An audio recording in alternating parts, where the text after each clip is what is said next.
आप देख रहे हैं एकलव्य एजुकेशन सेंटर और मैं हूं केवल आपके सामने और इस बेहद ही खास एपिसोड में आपका स्वागत है। तो चलिए इस नए एपिसोड में एक नए चैप्टर की हम शुरुआत करते हैं।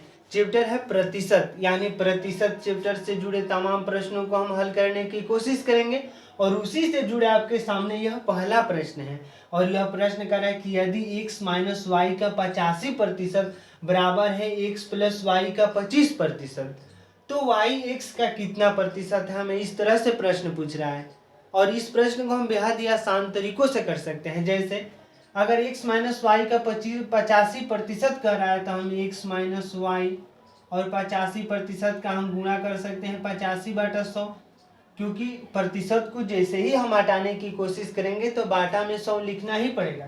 तो इस तरह से हम 85/100 यानी x प्लस वाई और गुणा हो जाएगा 25/100। इस प्रतिशत को हटा चुके हैं तो इस 100 से यहाँ भी 100 है, यहाँ भी 100, तो 100 से घट गया। यहाँ पर x माइनस वाई और बाटा में कर देंगे x प्लस वाई। इस हम x प्लस वाई को बाटा में कर रहे हैं, जैसे ही बाटा में करेंगे तो ये 25/85 हो जाएगा, क्योंकि हम यहाँ पर जैसे x प्लस वाई को यहाँ पर ला रहे हैं तो इस 85 को हम यहाँ पर ला देंगे। तो जैसे ही यहाँ पर 5 से घटाएंगे तो यहाँ पर 5 हो जाएगा और यहाँ पर हो जाएगा 17, यानी x माइनस वाई का जो वैल्यू होगा 5 हो जाएगा। तो इक्वेशन मान लेते हैं कि यह पहला इक्वेशन बन गया। x प्लस वाई का वैल्यू होगा 17, यानी x प्लस वाई बराबर 17, यह दूसरा इक्वेशन है। जब हम दोनों इक्वेशन को जोड़ेंगे, यानी जैसे हम यहाँ पर करेंगे, यानी अगर पहला इक्वेशन और प्लस दूसरा इक्वेशन को जब हम जोड़ेंगे तो हो जाएगा 2x बराबर में हो जाएगा 7, 5 और 17 22, क्योंकि यह प्लस माइनस कट जाएगा तो यहाँ पर लिख सकते हैं कि 22, यानी x बराबर में हमें मिल गया 11। तो x बराबर में हम 11 लिख चुके हैं। जो y की बातें करेंगे, अगर x बराबर में 11 है, यहाँ पर अगर x हम लिख देते हैं 11 तो इधर जाएगा तो y बराबर, तो 17 में से 11 जाएगा तो 6, यानी हम y बराबर में लिख सकते हैं 6। तो इस तरह से हमें x और y की वैल्यू मिल चुका है, यानी x का वैल्यू है 11 तो y का वैल्यू है 6। जैसे आगे प्रश्न कर रहा है तो y x का कितना प्रतिशत है, यानी x 11 का कितना प्रतिशत 6 के बराबर है। यानी हम कह सकते हैं कि जैसे y x का कितना प्रतिशत, यानी x का कितना प्रतिशत y है, तो x का मान लेते हैं। जैसे x का वैल्यू हमें 11 है, यानी 11 गुणे x/100, क्योंकि जैसे ही प्रतिशत की जो बातें करेंगे तो हो जाएगा 11 गुणे x/100, क्योंकि 11 गुणे x/100 इसलिए लिख रहे हैं क्योंकि अब प्रतिशत की बातें हो रही है कि एक x का कितना प्रतिशत है y, यानी हम x मान लेते हैं कि x प्रतिशत। यहाँ पर अगर अगर 2x है तो यहाँ पर मान लेते हैं a, यानी a/100, क्योंकि मान लेते हैं कि a प्रतिशत बराबर है x का, a प्रतिशत बराबर है 6 के। तो इस तरह से 11 गुणे a/100 बराबर है 6, यानी a बराबर में जब करेंगे तो हो जाएगा 6 गुणे 100 और बाटा में हो जाएगा 11, यानी a बराबर में हो जाएगा, अगर 600 बाटा में 11 करेंगे जैसे 600, यानी जैसे हम यहाँ पर जैसे ही मान लीजिए 600 और बाटा में 11, तो इस तरह से कटाएंगे तो हो जाएगा 600 और बाटा में 11 करेंगे तो 11 बचेगा 55, यहाँ पर बच गया 5 और यहाँ पर हो जाएगा, यहाँ पर मान लीजिए 11 बचेगा 55 तो 5 यहाँ पर बच गया 50 हो गया। तो इस तरह से फिर हम जैसे ही 11 में 4 से गुणा कर देंगे तो 44, तो 44 लिख चुके हैं, यहाँ पर बच गया 6, यानी ऐसे भी लिख सकते हैं जैसे a बराबर में हो जाएगा 54 सही 6/11, या हम दशमलव में भी लिख सकते हैं। तो इस तरह से जो हमारा जो मतलब जो x का कितना प्रतिशत पूछ रहा है तो 54 सही 6/11% है, यानी x का y x का 54 सही 6/11% के बराबर है। तो इस तरह से हम पहला प्रश्न को हल कर चुके हैं और जो उसका उत्तर होगा, यानी y x का कितना प्रतिशत है तो 54 सही 6/11। तो चलिए एक अब अगले प्रश्न की हम और बढ़ते हैं और अगले प्रश्न की हल करने की हम कोशिश करेंगे।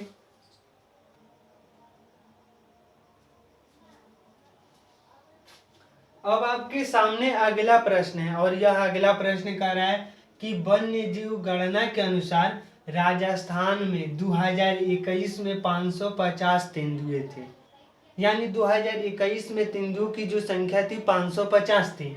अगले यानी यदि अगले वर्ष 2% बढ़ने की संभावना है, यानी अगले वर्ष तो 2021 में अगर 550 है तो 2% अगर बढ़ जाते हैं, यानी अगले वर्ष यानी 2022 होगा।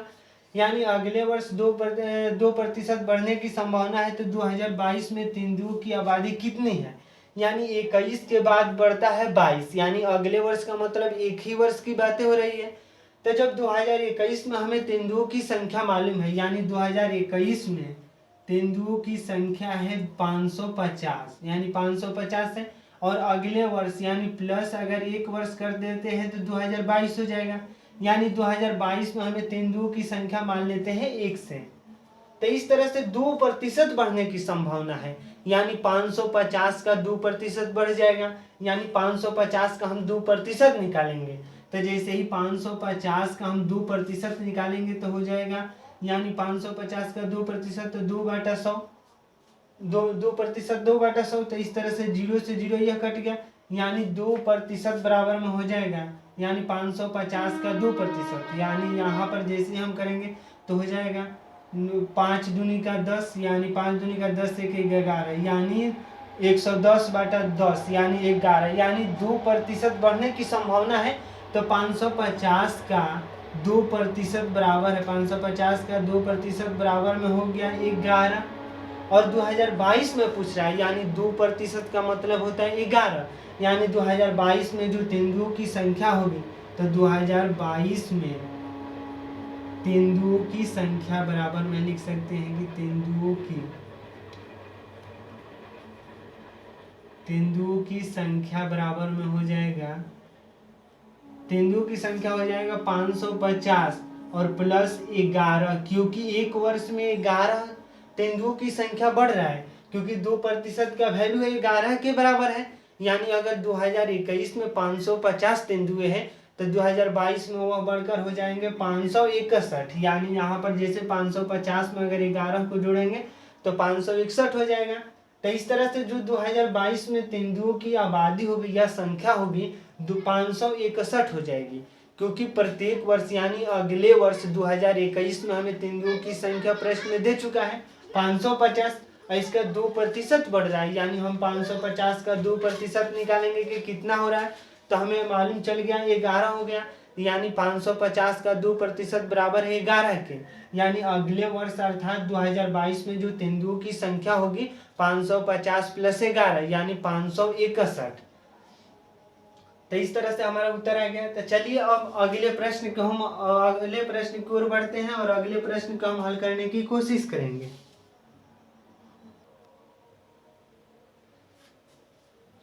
अब आपके सामने अगला प्रश्न है, यदि संख्या 40 में 40% की वृद्धि की जाती है, यानी संख्या कोई संख्या 40 है, 40 में 40% की वृद्धि की जाती है, तो वास्तविक वृद्धि क्या होगी? यानी 40 का 40% में 40 का 40% वृद्धि करने पर जो वास्तविक वृद्धि होगी हमें वह बताना है। तो यह बेहद ही आसान प्रश्न है और एसएससी जीडी 2023 की परीक्षाओं में यह प्रश्न पूछा जा चुका है। यानी जब हम 40 का 40% निकालेंगे, यानी 40 में 40% की वृद्धि की जाती है, यानी 40 का 40% बराबर में हो जाएगा, 40 का 40% बराबर में हो जाएगा 40 गुणे 40/100, क्योंकि 40 का 40% का मतलब हो जाएगा 40/100। तो इस तरह से हो जाएगा, एक जीरो से एक जीरो यहाँ पर कट गया, फिर एक जीरो को हम घटा देंगे तो हो जाएंगे 16, यानी 40 का 40% बराबर है 16 के।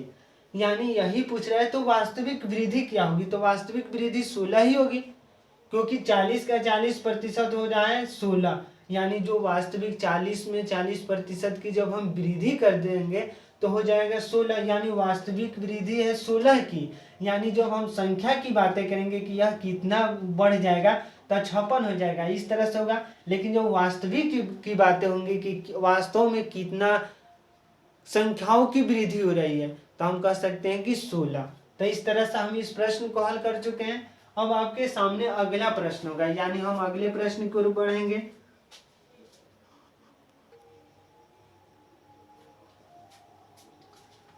तो चलिए इस अगले प्रश्न को हम हल करने की कोशिश करेंगे। तो आपके सामने अगला प्रश्न है कि यदि राम के मासिक वेतन में 3/2/3% की वृद्धि की जाती है तो उसे 132 रुपया अधिक मिलता है, तो राम का मासिक वेतन कितना? हमें इस तरह से प्रश्न पूछ रहा है। यानी राम के मासिक वेतन में 3/2/3% की वृद्धि की जाती है, यानी राम के वेतन में वृद्धि, यानी हम लिख सकते हैं कि वेतन में वृद्धि बराबर में लिख सकते हैं वेतन में वृद्धि, यानी वेतन में वृद्धि बराबर में हो जाएगा 3/2/3%। यानी हम लिख सकते हैं 3 में 3 से गुणा कर देंगे तो 9 और 9 2 11, यानी 11/3%। जब इसको हम प्रतिशत को हटाएंगे तो हो जाएगा 11/3 और गुणा में हो जाएगा 1/100, क्योंकि जब बाटा में 100 करेंगे तो यहाँ पर 1/100, तो इस तरह से हो जाएगा। तो यानी 11/300, 11/300। तब वेतन में वृद्धि है 3/2/3, यानी यह है वृद्धि, यानी 11 यूनिट की वृद्धि हो रही है। यहाँ पर जो है यह प्रारंभिक वेतन है, यानी प्रारंभिक वेतन की यह प्रारंभिक वेतन है 300, तो प्रारंभिक वेतन हम लिख सकते हैं। तो 11 जो वेतन में वृद्धि है 11 की ही वृद्धि हो रही है, जबकि प्रारंभिक वेतन है 300 की। यानी प्रारंभ में राम को 300 रुपया मिलते थे प्रति माह, जब हम आगे पढ़ते हैं तो उसे 132 रुपया अधिक मिलता है, यानी 11 यूनिट बराबर में 132 के बराबर है। क्योंकि 11 जैसे ही 11 मतलब 11 की जब हम वृद्धि कर देते हैं तो 132 11 रुपया, यानी रुपया में ही बातें हो रही है। तो 11 रुपये की जैसे ही वृद्धि हो रही है तो 132 रुपया, यानी 11 यूनिट बराबर है 132 के। यानी जब हम 1 यूनिट की बातें करेंगे तो 1 यूनिट बराबर में हो जाएगा 132/11, यानी 132/11, यानी 1 यूनिट बराबर में लिख सकते हैं कि 12 हो जाएगा ना, 12 11 कम 11 दाम 110, 11 दूनी जैसे ही हम करेंगे तो यहाँ पर 11 तो हो जाएगा 12, यानी 11 दूनी का 22, तो इस तरह से हो जाएगा 1 यूनिट बराबर में 12 के बराबर है, यानी 1 यूनिट बराबर में 12, तो 300 यूनिट, यानी 300 यूनिट उसे प्रारंभ में वेतन मिलता था, यानी प्रारंभिक वेतन है 300, और जबकि 1 यूनिट में 12 के बराबर है, यानी 300 गुणे जब हम 12 के करेंगे तो 300 गुणे 12, यानी मासिक वेतन, यानी राम का मासिक वेतन बराबर में लिख सकते हैं कि मासिक वेतन बराबर में हो जाएगा 12 गुणे 300, तो 12 गुणे 300 करेंगे तो हो जाएगा बढ़ती है 36, यानी 3600, यानी 3000, इस तरह से हो जाएगा। जैसे ही हम 12 में तो हो जाएगा 3600, तो इस तरह से हो गया, यानी राम का जो मासिक वेतन होगा यानी 3600 हो जाएगा, यानी 300 प्रति माह, तो 12 में जैसे 12 गुणे 300 तो 3600, तो इस तरह से हो जाएगा जो राम का मासिक वेतन होगा 3600।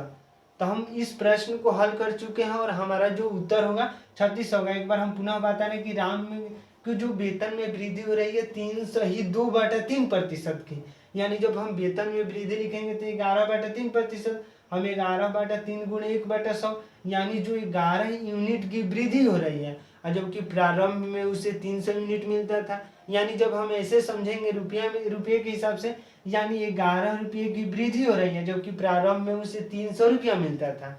जैसे ही यानी 11 यूनिट बराबर है 132 रुपया, यानी जब 11 रुपये की जब वृद्धि हो रही है तो उसे 132 रुपया अधिक मिल रहा है, यानी 11 यूनिट बराबर 132 के, तो 1 यूनिट बराबर में हो गया 12। तो जैसे मासिक वेतन जब निकालेंगे तो 300 यूनिट है तो 300 गुणे 12, तो इस तरह से हो जाएगा 3600, यानी 3600। यहाँ पर हम रुपया भी लगा सकते हैं, जैसे उसका राम का मासिक वेतन होगा 3600। तो इस तरह से हम इस प्रश्न को हल कर चुके हैं। तो आज के इस बेहद ही खास एपिसोड में बस इतना ही, और यह पार्ट 1 है। अगले हम पार्ट 2 में प्रतिशत से जुड़े कुछ और प्रश्नों को हम हल करने की कोशिश करेंगे और आपके सामने प्रश्नों को लाएंगे, और यह सभी प्रश्न प्रीवियस ईयर है, यानी तमाम प्रतियोगी परीक्षाओं एसएससी के, जैसे एसएससी जीडी। तो इस तरह से हम प्रश्नों को लाते हैं। तो यह वीडियो कैसा लग रहा है आपको? अगर कुछ सीख पा रहे हैं इस वीडियो के माध्यम से तो हमारे चैनल को कर दीजिए सब्सक्राइब, ताकि हमारे द्वारा अपलोड किया गया हर वीडियोज आपके पास सबसे पहले पहुंच जाए और हम तथा हमारी टीम भी यह उत्साहित महसूस करें कि यूट्यूब की इस दुनिया में कुछ अच्छा कार्य कर रहे हैं। तो हमें दीजिए इजाज़त। धन्यवाद। Thank you.